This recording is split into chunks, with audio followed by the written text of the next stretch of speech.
Here is a Smith Premier Model 1 typewriter made in 1899. The serial number on this typewriter is, let's see, you can't see it though, 27032, so 27,032. It's a pretty early one, I think. It's in kind of rough shape, but not horrible.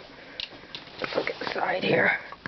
It has some rust on it. I tried to scrub it off, but it didn't want to come off too easily. I put a new, like 1 1/4 inch ribbon in it. It does work, except I'm missing a main part. I'm missing the bell.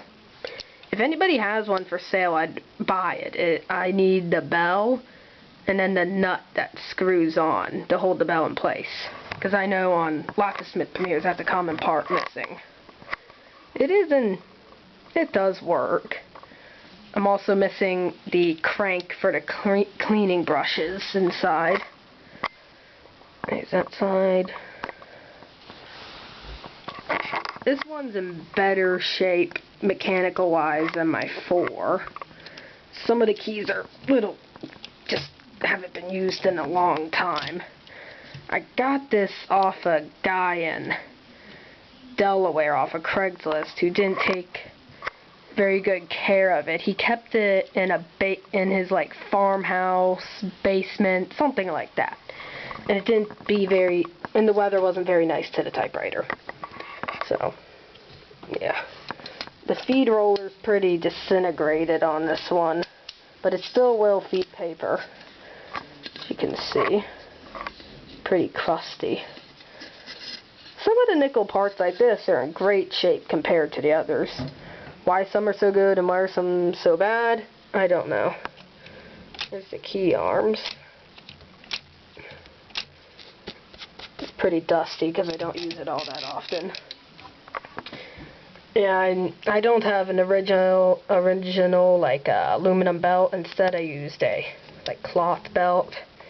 That works just as good. What I found works good with these, if you put like beeswax on the bottom side of the belt and on the spring drum, it makes it stickier so the belt doesn't slide from side to side and it just stays in one place. So I found that's a good trick there to use. Let me get well, I'm not going to put a piece of paper in this one. Right here, this is what you use to wind up the spring drum to power the typewriter. See, right now, it jams. Yeah, it's just sticky still. I really need to go through and just give it a nice cleaning. The platen on it's kind of worn out. Oh yeah, and this is an earlier one that does not have, like, your platen knobs. Instead, how you advance the paper on this, which is kind of a pain, because it's an early one, like I said, it doesn't have knobs. So you have to go, and since it doesn't have knobs, you just can't turn it back to make the paper come back out. You have to go all the way through like that. So, that's the video.